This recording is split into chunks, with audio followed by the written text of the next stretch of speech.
If I had a daughter, I would probably recommend her to freeze her eggs in her late 20s. The unfortunate event that our ovaries, right, like our reproductive organs, lose function way earlier than the rest of our body. We know that we can make healthy babies in the laboratory, but it is still a very onerous, difficult process, particularly for the woman with a Fertilo cycle. The woman would have maybe, let's say, 3 to 5 days of oral Clomid, and then maybe kind of 2 injections. Easier. Women in their late 30s and even 40s are having more children than teenagers, but yet their reproductive system is not adapted.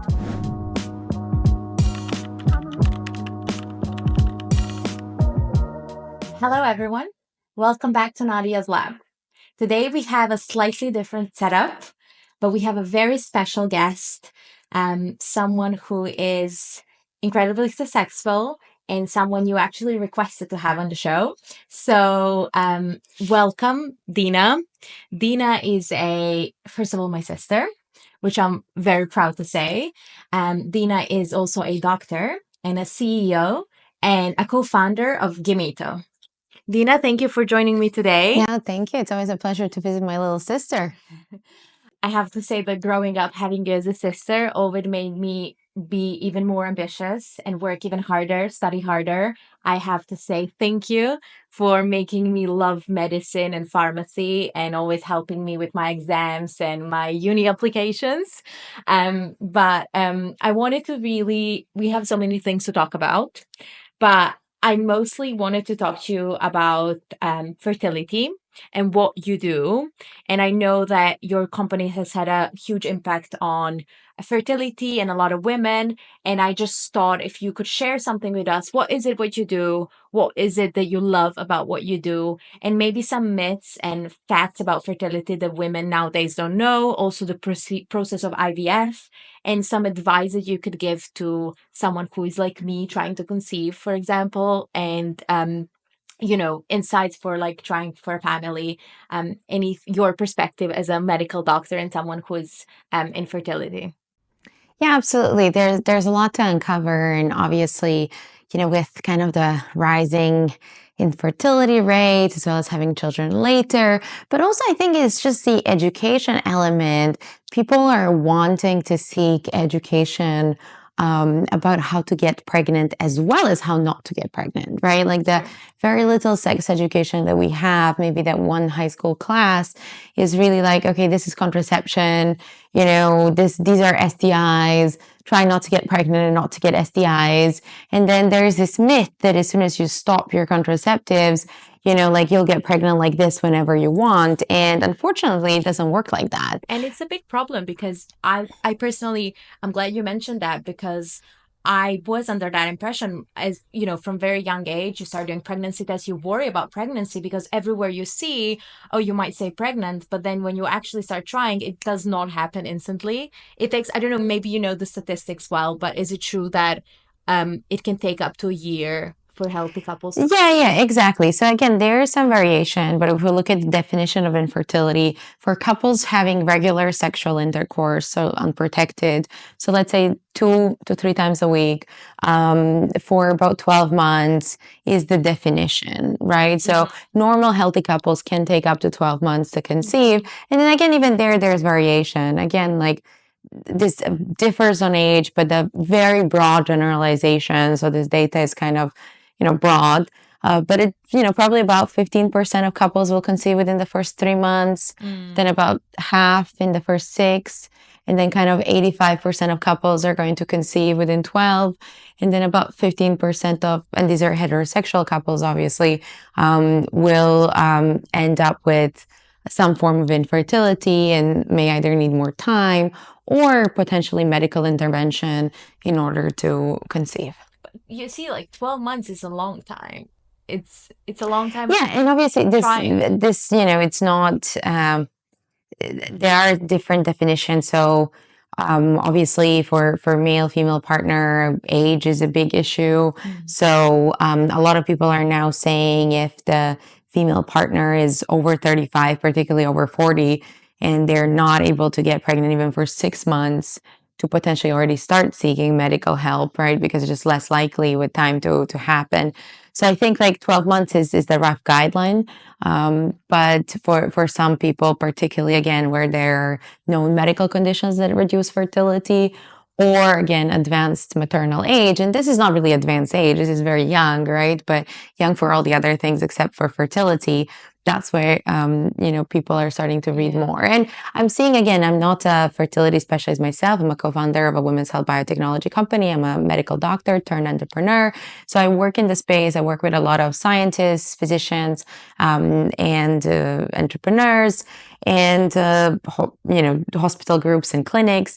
And I think like what we're seeing is that definitely people are wanting that evidence-based education. They just want like statistics. Okay, what is my chance of getting pregnant after unprotected sex? When should I try it for a baby? People are literally, and these are like highly educated people, lawyers, engineers in their 30s, figuring out that, they can get pregnant once a month around ovulation and how long the sperm can survive in the female body and how to time it and when are the fertile windows and what are the good times and, when can you try again?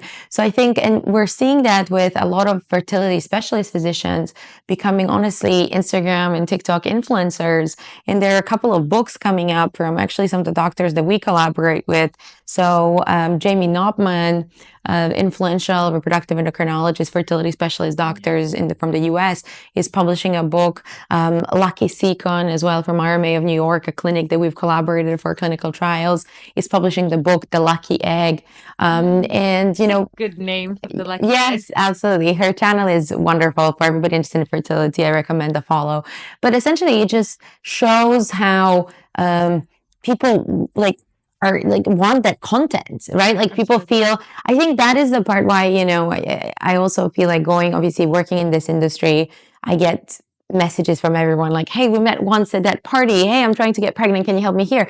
And, a lot of them. People want support. People want advice. No, but people are looking for ways to get information because they feel a little bit misled, like not given that, like if you were taught, like, look, like, like we get taught like, hey, this is your, driving and this is your car insurance and this is what happens. Yeah. We get taught about, credit scores and this is your credit card or debit card and this is what you do and this is how you save for a mortgage.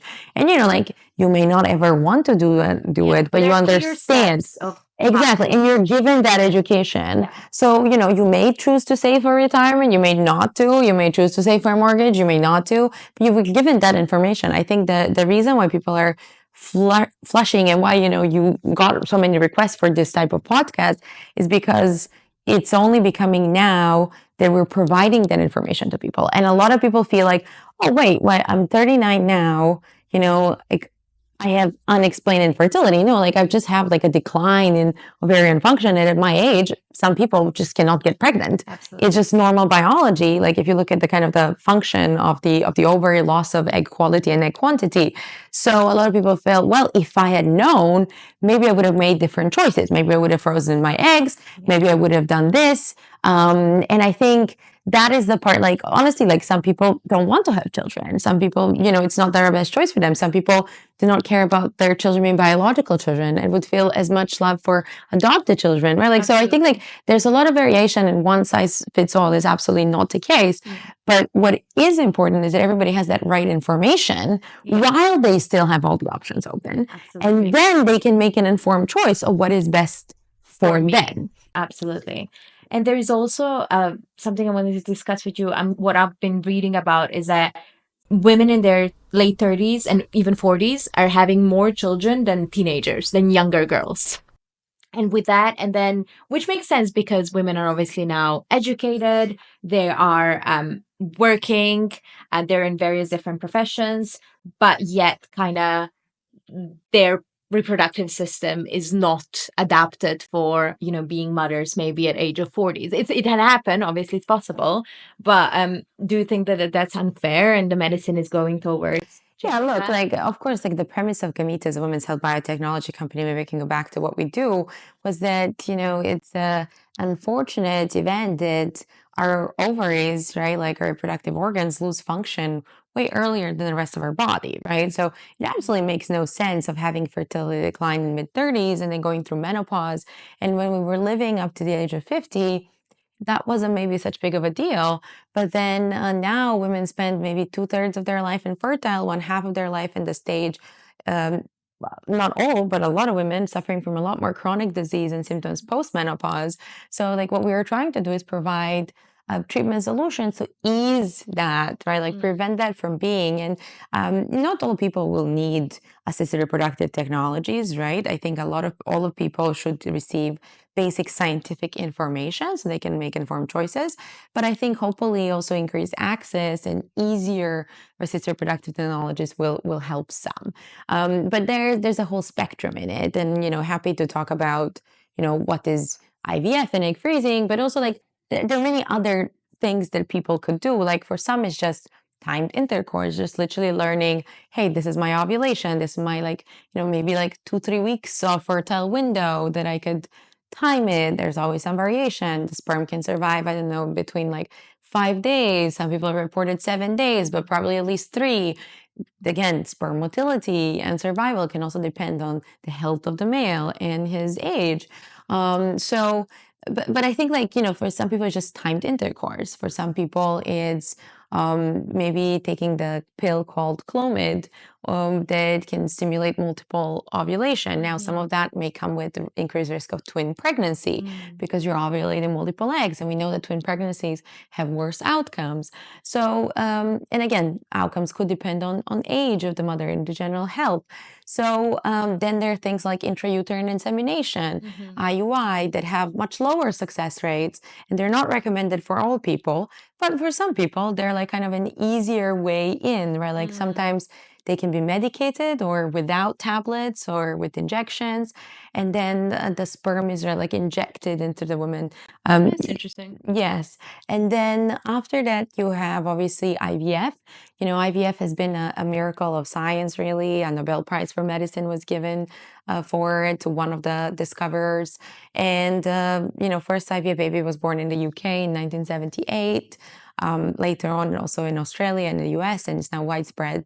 Globally, over 10 million babies born. We know that we can make healthy babies in the laboratory.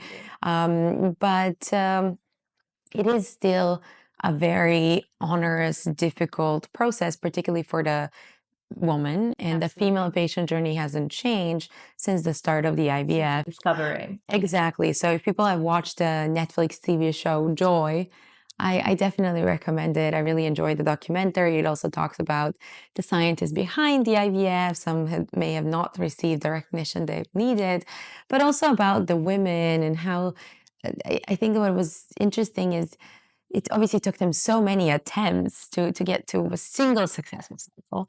And that is not too different. Obviously, the success rates have gone up, but still, after one cycle, you're kind of usually more likely not to succeed than to succeed, right? Like it's still very much a numbers game, and the success rates are broadly low. So it does show how women who were suffering with infertility just really wanted that research to work, and they helped as volunteers to shape that. So it's a great documentary. But like obviously the journey hasn't changed. Women still inject to go to one cycle, and as I mentioned, on average, people need three. Some people need more to get a baby. Like a monthly injection, or how does it work? No, so basically with IVF on average, and there is variation depending on age, ovarian reserve, clinical center, and even the jurisdiction the patient does the medical treatment, but they would have maybe like 10 to 14 days of injections, usually about twice a day, high dose hormones. Sometimes these hormones are recombinant. Sometimes the hormones sold today are still derived from urine of other women. And after that, they will undergo a retrieval. The retrieval itself is not very invasive. It's a needle through the vagina, ultrasound guided to both ovaries. Usually women are put to sleep and they go home that same day. It's like a day, half day, procedure. Takes about 30 minutes from start to finish. And other than some light bleeding, most women, do quite well after the retrieval. It's mostly the hormones and the rest Can have the side effects. exactly the side effects, and that comes for several weeks, because prior is while you're injecting, but also afterwards your ovaries are enlarged, so there are certain restrictions on exercise, intercourse, travel.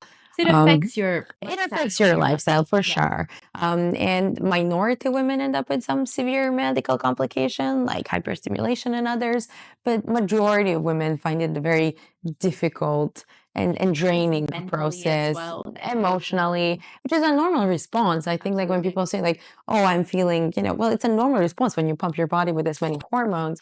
So that is what we're trying to do with Gameto, our lead asset Fertilo, that is now in phase 3 clinical trials in the United States. Congratulations. Thank you. We were the first iPSC-induced pluripotent stem cell phase 3 in the US, and it's also already been cleared for commercialization in several markets. We're currently available as part of some commercial pilots in Peru, Argentina, Australia, Mexico, and expanding globally.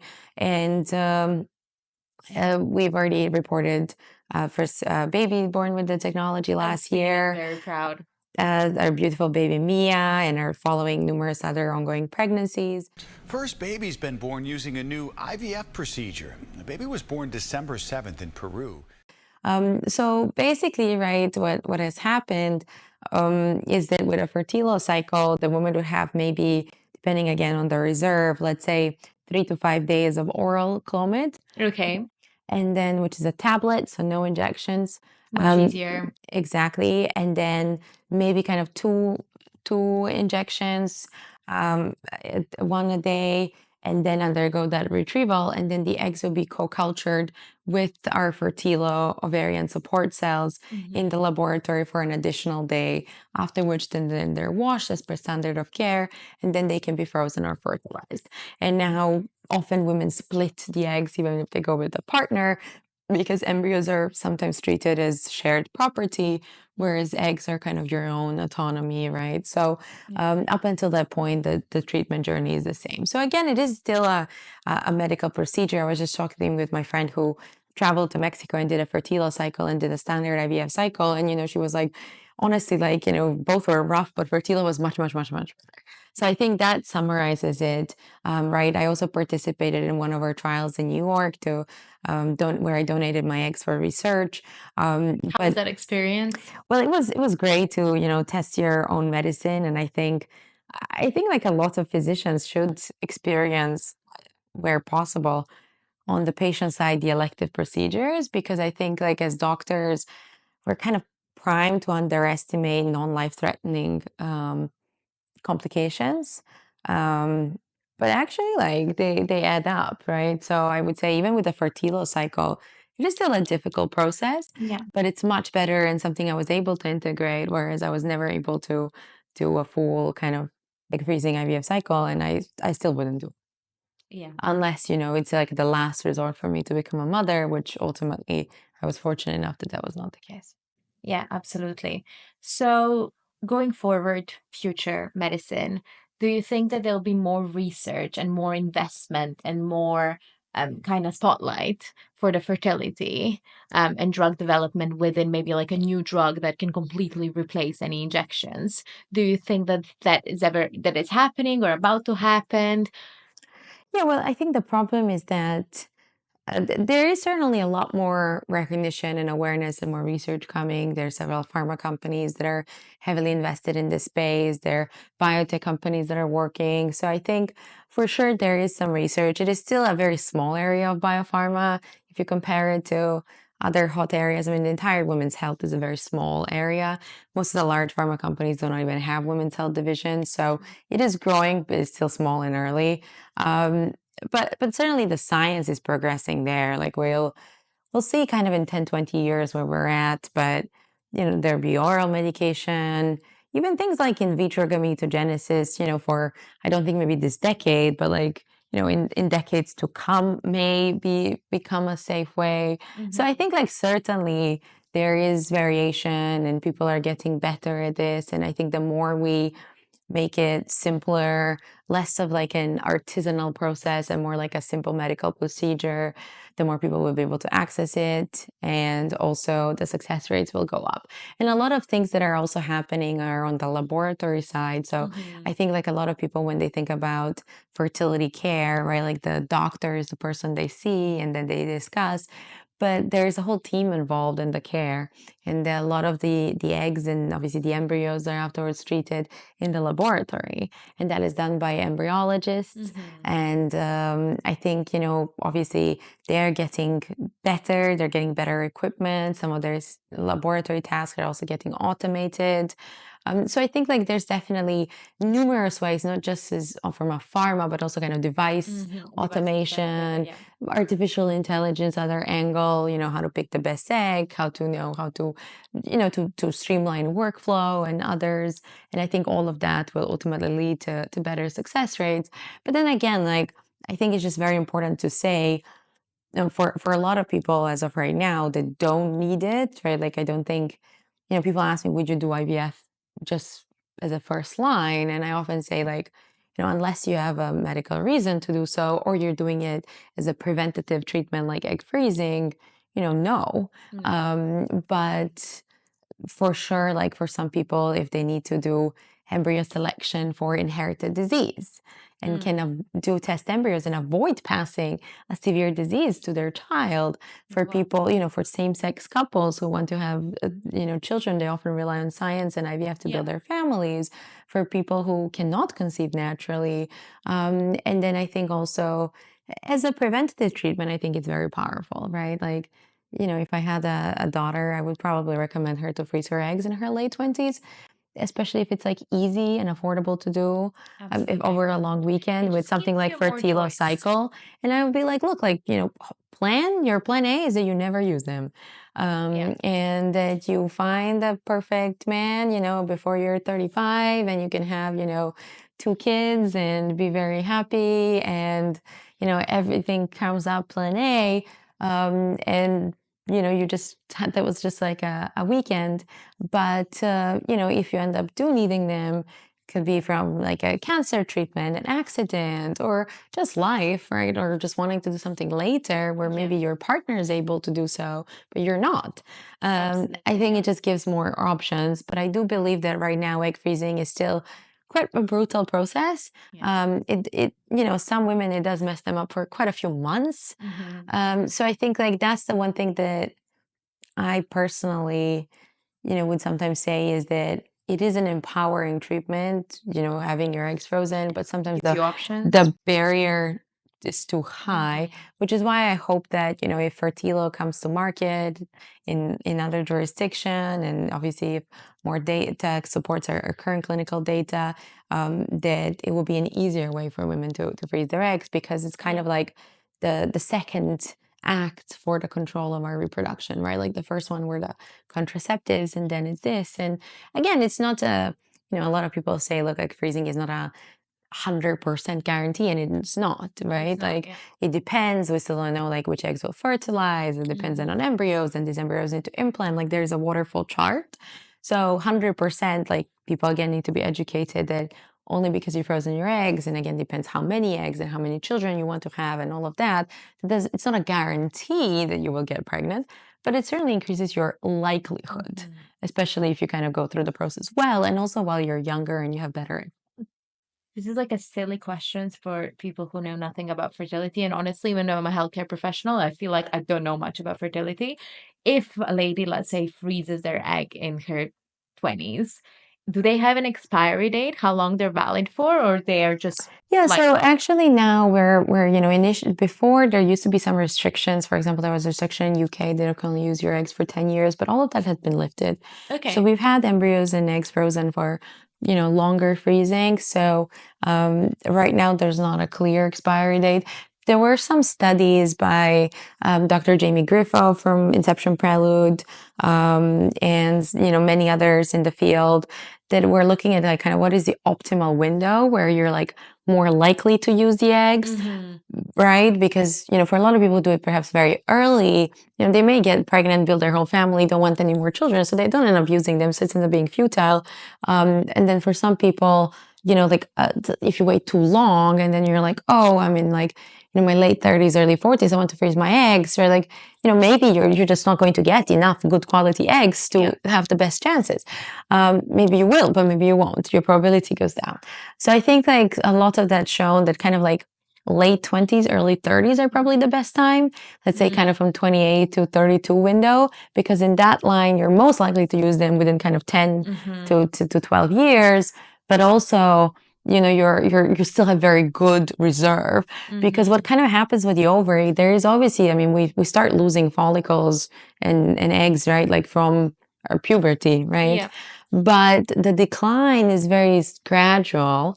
And then for most women around the age of 35, and there is variation, right? The decline becomes much more rapid around that time. So usually kind of there's not much difference from 28 to 33, but then there is a big difference from 33 to 37, 38, and so forth, right? Again, there's a lot of biological variation, but I think the one thing to remember is that unfortunately, just being fit does not necessarily improve your ovarian function. Okay. I think we see a lot of people, it does help your uterine function, your vascularization. And there are some studies now that point that if you freeze your eggs at 28, then you're fit and healthy, you exercise, you don't smoke, you have a healthy body weight, and you implant those, 10 years later, you have a success chances of a 28-year-old. Okay. Right? Because, your uterus can carry the pregnancy well if you're fit and healthy. And, as you said yourself, we're having more and more pregnancies in women over 40, Yeah. Instead of having teen pregnancies, which, again, is probably a good thing. But what we're trying to say is, but like the egg quality, unfortunately, it's not like you cannot usually reverse this ovarian function decline just by exercising and being fit. Being healthy. So a lot of people, like call me afterwards and we're like, oh, like, again, I'm 39, I have unexplained infertility, I cannot conceive, and I'm working out, I'm healthy. I'm super fit, right? Like I'm like the fittest person ever. So I think that's the other one. And then I would also caution against some of these direct-to-consumer tests like AMH, others. I see a lot of people just buy it online. Some of these tests have not been kind of validated, especially if it's a pinprick. It's like a... What is a test for? Sorry, I actually never heard of it. So it's like a test for anti-Mullerian hormone, which kind of measures, it's an indication of your follicle number. Okay. Sometimes taking a pinprick, like basically a finger prick that you can test at home, is not a good way because it's like a large molecule. So sometimes a better way is to do a venous sample, which is hard to get at home, but you can get in a fertility clinic. In a clinic, yeah. But I think what is important to note with that AMH is that it can oscillate. So for people that have just run a marathon and that their prolactin went up, or for people that just come from a drinking festival, like it can be lower. But it doesn't mean that they have low fertility. In 3 months, it could be back to a better range. Yeah. Similarly for, like a lot of people do it, but they're like on contraception. Like if you're on a pill or on any type of hormonal contraception, it will affect your reading. Yeah. So I think like I've again heard a lot of people call me being like, oh, my AMH is low, but like, yes, I'm on the pill. And I'm like, well, like I think it's just very important not to... But it's also... It's not a perfect test. It's not a perfect test. It's just that we have very few good measures of fertility. So for some people, it can be helpful to go for an ultrasound, a transvaginal ultrasound. Okay. Look at the follicle count, like we look at the follicle count and measure the AMH. Take a medical history and take that into consideration. And if done, off medication and in a relatively good time, it can be quite telling, right? Yeah. Because I was going to say, there is no, we can test for COVID, we can test, it's a stupid example, but you can test for a lot of different things.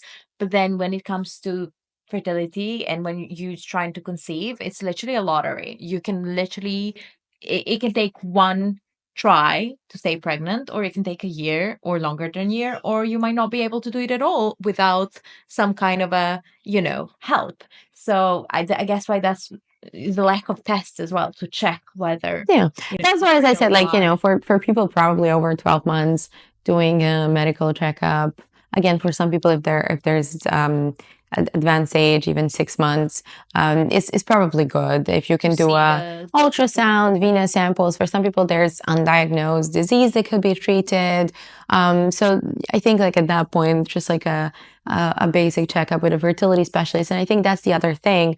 A lot of people think if you see a fertility specialist doctor, you're immediately going to do IVF. And that's not true. As we've discussed, right? Like there's all of the other things, and it can be, just an educational way. And then, potentially for some people to do IVF, but, hopefully not a lot. And then I think it's just the other, ultimately, I think we need to be realistic. And that is that, like we can extend a lot of things, but one thing that I've learned is, and I'd say, this is a personal advice, is there's not, ever going to be a super convenient time to have children, right? Like there's a lot of work. They're super cute. They're amazing. I mean, like I have one and he's the meaning of my life. Obviously, you know him. He's so cute, but he's a little menace and he's always running around breaking things. And, I think, that's the other point, never a perfect time. I think that's for a lot of people are like, oh, I'd like to do this, and then I'd like to do this, and then we'd like to travel everywhere. And I'm like, do you really need to go now that you find the right partner to like every restaurant on Instagram? Like, is that the meaning of life? So the other thing, that I sometimes recommend to my friends, once they found the partner, like, for me personally, until I found the partner, I was really clueless, right? Like I was concerned about my own, like, oh my God, I have so much work and I'm single and how will I do it? Like I'd like to be a mom one day, but it's just so blurry. Like I didn't know how it will ever come to fruition, which is why I was looking into egg freezing. And that's how I came about the Fertilo. But then, once I met my husband, it was like, all right, like the two of us will do it. Exactly. We wanted to build a family. And I think, that's why I would say for some people who feel that they have a partner, they have, basic resources to support the family, to also start trying. Cause like, yes, later there are some advantages, but there are also like some disadvantages. I think a lot of people nowadays, couples that I hear, they're like, oh, we need to achieve this and that. And they want to achieve so many things before they have a baby. And then, like you said, it might be too late and then might regret it.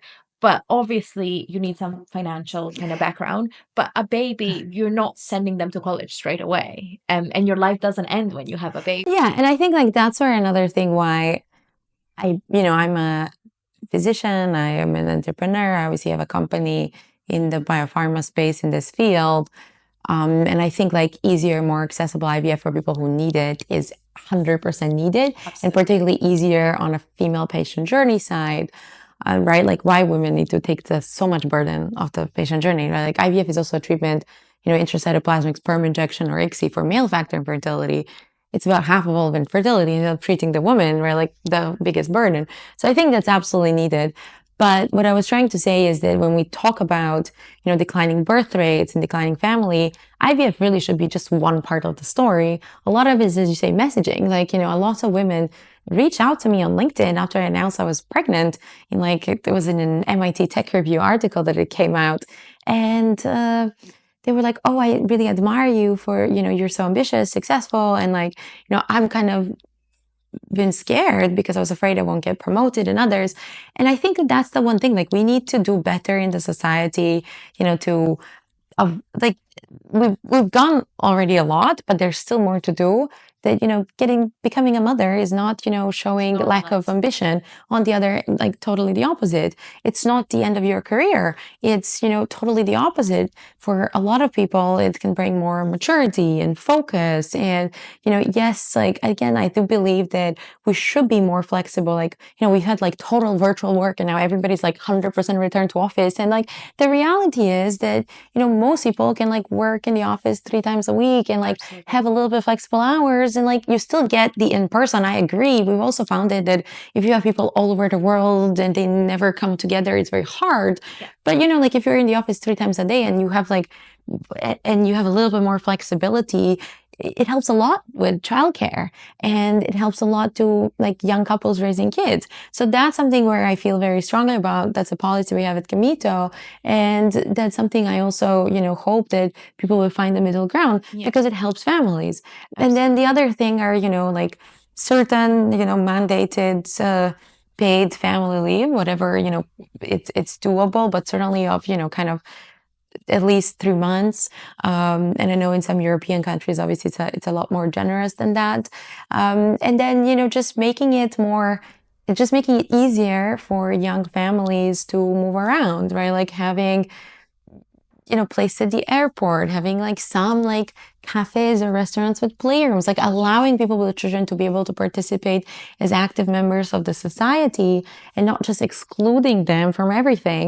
And then people are just like, oh, it's so hard to have a child. I won't be able to have a child and I have this, and this, and this. Absolutely. Like that's the other thing. So I feel like there's also like, I really applauded the tax incentives that the Hungarian government has introduced for mothers. I want to see that in the US. I think it's absolutely necessary. Yeah. Like, what are they talking about? Like $5,000, stipend for new parents. Like, it's great, but it's not enough. And, we need to have more support for the exactly, like all of the data shows, like, I ultimately believe, like, while you're a woman, yes, like, some places it's harder to succeed, some industries, but in general, like, until you have kids, in a lot of Western countries, you're allowed to go to university, you're allowed to get education, you're allowed to submit for jobs, and honestly, dude, if you work super hard, you can succeed. Yeah, like everything is hard. It's harder if you're gay, it's harder if you're short, it's harder if you're tall, it's harder if you're certain from community, it's harder if you have an accent. Like being a woman is just one of these things.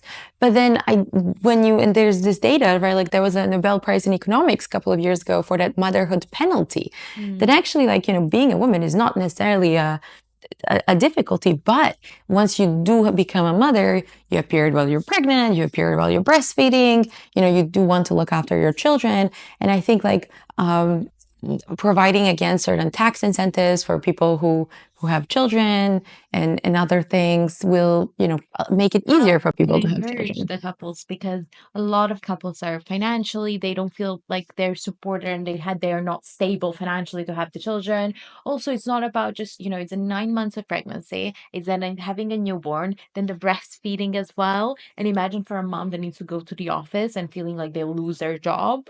It's something that I agree with you. There needs to be a little more support globally for Exactly, because it's absolutely important, right? Like, we know that, I mean, even if you don't care about like, families and kids, they get the economic data says it itself.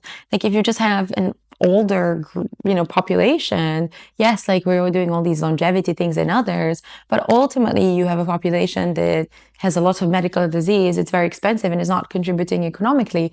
And you do need to keep certain birth rate for the economy and like moving things forward. So I think like providing some very light economic incentives could go a long way, and it could be a great investment. Yeah, I agree. I mean, I'm very much pro family, and I feel like being a mother makes you be less selfish and realizing that you're not the center of the world, which can make you a better person. But again, I do respect everyone who decides not to go for it, because Yeah, it's not and for them. honestly, So like, I don't think it it's a matters if you end up personal having choice. one or two or three or Absolutely. yeah, exactly. It's different for everyone.